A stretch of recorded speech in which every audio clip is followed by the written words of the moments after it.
Alright, guys, so this is going to be another comic review, and this is another book sent to me by my good friend Chris. Chris, thank you once again for the comics.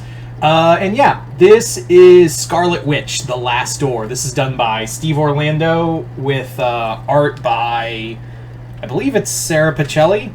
Yeah, it's Sarah Pichelli for the first 4 issues, then Russell Dauterman for issue 5. Yeah. So, yeah. So this series is the new Scarlet Witch comic.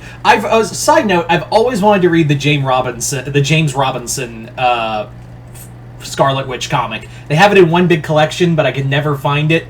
I really want to read the James Robinson run because I've heard nothing but really good things. I've heard like it's one of the best like low key comics that Marvel did that no one talked about. It's one of those it was so good but no one talked about it kind of comic. So I really want to read the James Robinson Scarlet Witch comic. Anyway, so let's talk about this. So Steve Orlando has been doing a lot of low-key stuff for Scarlet Witch leading up to this run. Obviously doing a lot of repair jobs for her, breaking her hold. It's the Darkhold has over her. A lot of stuff. Like Steve Orlando has made it no bones that he's really enjoyed writing Wanda. Because Wanda really needs love. And if you're a long reader of comics, you kind of know what I mean.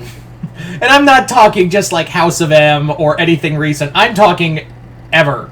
If you've read any Marvel comic since Wanda was created, yeah, this poor girl's been torn apart relentlessly. So that's what we kind of get, and that's what we get for this book. So, what is this comic about? Well, Wanda is starting a new life in this place called Lottkill, New York. She has set up a new like little coffee shop and is living there in peace. However, there's one thing that is setting her apart from everywhere else.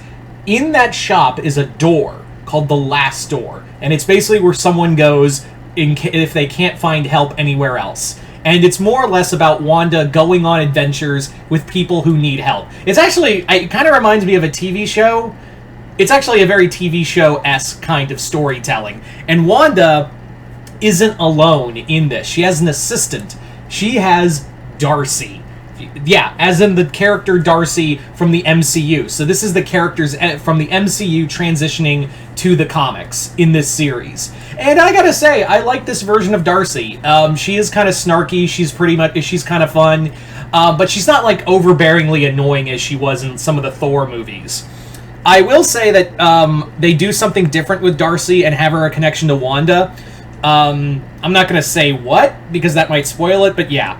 So this comic really is, it's a lot of fun. It actually reminds me a lot of Jed MacKay's, it reminds me a lot of Jed MacKay's Moon Knight, where it's a character who's helping other people who are down on their luck and have nowhere to go to, and it's a person fighting like these D-list villains that no one really plays with. Like, in here we have like Dream Queen, Nightmare's daughter, we have the Corruptor. When's the last time you saw the Corruptor, right? And there's some jokes to a certain orange tyrant in here about the Corruptor, which I will... Yeah, I think it goes without saying it connects very well. We have the Hydra Wizard. We have, like, these D-list characters in here that are pretty much fun to see. Not only that, Wanda gets to have some fun times with characters that have usually kind of looked down on her. We get a quick mention of her and her brother. We get a team up with Storm. We even get some stuff between her and Viv that really correlates to the Tom King Vision run. It correlates to the Tom King Vision run, and we get a team up with Storm that is pretty fun, especially after the resurrection of, the trial of Magneto and everything. It's like this comic really does feel like a Steve Orlando's "I'm sorry for what Marvel did to you, Wanda" comic. Like, that's really what it is. It really, really does feel like what Marvel has done Wanda dirty for decades, and I'm here to fix it. And I really do like the adventure with Wanda and Polaris, because they call each other, "Oh, it's my sister. I love you. I love you, sister." We haven't really talked much, but here we go on this adventure through a microverse. That's really fun and actually very artistically nice. the first 3 issues are kind of one and done stories that have this overarching thing of Wanda encountering a strange ingot that has like kryptonite like effects to her, and her chaos magic. Because this is the thing, I don't think people realize how powerful Wanda is. I don't think people understand. Sometimes a lot of even writers forget how powerful Scarlet Witch is. She's literally capable of rewriting and the laws of reality in a heartbeat. And I think people usually forget that, but Steve Orlando says, nah, this is one of the most powerful beings, and she can fist fight too.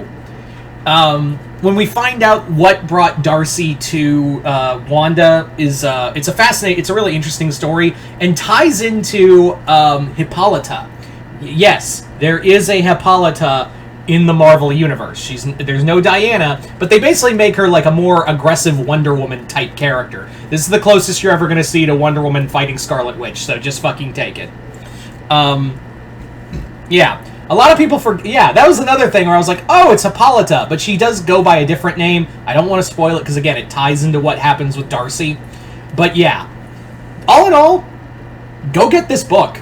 Like, this is a lot of fun. This does follow the annual, which is more of follow-up to Contest of Chaos. That's really... The annual doesn't really have an effect here. It's just her and Agatha getting into a fight and leading to the current Contest of Chaos event going on right now. All in all, I give this a very positive review. If you want to read this, go check it. Go find it out on Amazon or something. This just came out. I really look forward to reading the second volume. So Chris, thank you once again for this comic. He was really building this up too. He was really building up this Scarlet Witch comic a lot. So it's nice to see it actually delivered. Anyway, so if you've read the new Scarlet Witch comic, let me know in the comments below. Other than that, hope you all enjoyed this. I'm Mr. Multiverse. I'll see you next time in the Multiverse.